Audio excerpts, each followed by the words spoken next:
Hello viewers, আসসালামু আলাইকুম। আশা করি সকলেই ভালো আছেন। বিলিজ বার্জনের পক্ষ থেকে সকলকে জানাই আন্তরিক শুভেচ্ছা ও অভিনন্দন। আবার একটা নতুন ভিডিও নিয়ে আপনাদের মাঝে হাজির হলাম।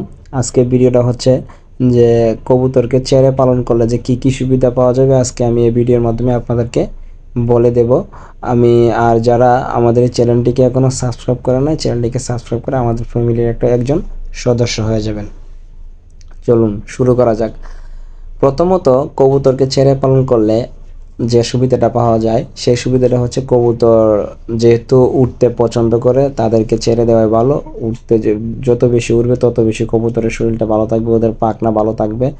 আর আরেকটা কথা হচ্ছে যে ওরা বাহিরে যখন ওরা থাকে ছেড়ে দিই আমরা, তখন ওরা বাহিরে বিভিন্ন ধরনের খাবার খেয়ে থাকে, পুষ্টিকর খাবার, যেমন ইটের কণা, এরপর ঘাস, অন্যান্য পোকামাকড়, মানে এই পোকামাকড়গুলো আর বাহিরের যে খাবারগুলো আছে ওই খাবারগুলো খাওয়ার পরে তাদের শরীরে একটা পুষ্টির ব্যাপার স্যাপার আছে। সেই পুষ্টিগুণ সম্পূর্ণ ওরা মানে শরীরে মানে স্বয়ংসম্পূর্ণভাবে হয়ে থাকে আর কি। আর আমরা যদি কবুতর কূপের মধ্যে আটকে পালন করি অথবা খাঁচায় পালন করি, তাহলে কিন্তু মনে করেন যে ওদের পুষ্টিটা স্বয়ংসম্পূর্ণভাবে শরীরে হয় না, সেই জন্য কবুতর অসুস্থ হয়ে যায়। আর বাহিরে ছেড়ে লালন পালন করলে কবুতরের মানে একটা সুস্থ থাকে, ওদের অসুখ হওয়ার সম্ভাবনা একেবারেই কম থাকে, 95% কম থাকে। তাই আমরা যারা কবুতর পালন করি অবশ্যই আমরা কবুতরকে ছেড়ে পালন করব, ছেড়ে পালন করার অভ্যাস করব। দেখেন আমি কবুতরগুলা কিনে নিয়ে আসছিলাম আজকে থেকে 15 দিন আগে। মাদি কবুতরটা নিয়ে আসছিলাম আর নর আমার নিজেরই ছিল। এখন আমি ওদেরকে 15 দিন পরে ছেড়ে দিছি। ওরা আজকে দেখেন যে আমাদের টিনের চালের উপর ঘোরাফেরা করতেছে।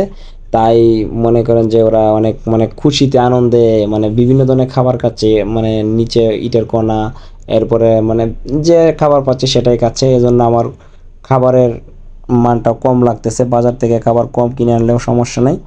আর আমার অনেকটাই মানে টাকা বেঁচে যাচ্ছে আর কি। আপনারা যারা কবুতর পালন করবেন অবশ্যই আপনারা কবুতর ছেড়ে পালন করবেন। ছেড়ে পালন করলে আরেকটা সুবিধা হচ্ছে যে কবুতর কূপের ভিতরে যে ময়লা থাকে, যে ওরা পায়খানা করে, সেই পায়খানার পরিমাণটা কিন্তু কম থাকে। আর এই পায়খানার পরিমাণটা যদি আমরা ছেড়ে না দিয়ে আটকে পালন করি খাঁচার মধ্যে, তাহলে কিন্তু ওরা যে পায়খানাটা করে সেই পায়খানার মধ্যে মনে করেন যে ওরা যে গন্ধটা হয়, সেই গন্ধর কারণে কিন্তু ওদের গ্যাস হওয়ার সম্ভাবনা থাকে। গ্যাস হওয়ার পর থেকে কিন্তু কবুতর বমি করে, অসুস্থ হয়ে যায়। আর ছেড়ে পালন করলে সেই মানে পায়খানা ভিতরে থাকে না, বাহিরেই করে, সেজন্য ওরা অনেক সুস্থ থাকে। আর কবুতর বাহিরে থাকলে মনে করেন যে খাবার পানি খায়, বিভিন্ন জায়গায় খাবার পানি দিয়ে গোসল করে, ওদের শরীরে যে উকুন হয় উকুনগুলো কিন্তু থাকে না শরীরের মধ্যে। এই যে কবুতরগুলো দেখতেছে নিচে নামে কিন্তু বিভিন্ন ধরনের খাবার খাচ্ছে, যেমন ইটের কণা, বিশেষ করে ইটের কণা, আর হচ্ছে এই আরও বিভিন্ন ধরনের খাবার, ভাত, মানে চাল, মানে যা সামনে পাচ্ছে তাই কিন্তু খাচ্ছে ওরা। বন্ধুরা, ভিডিওটা দেখে যদি ভালো লাগে থাকে অবশ্যই একটা লাইক এবং একটা কমেন্ট করতে কিন্তু কখনোই ভুলবেন না। আজকে এই পর্যন্তই। আল্লাহ হাফেজ।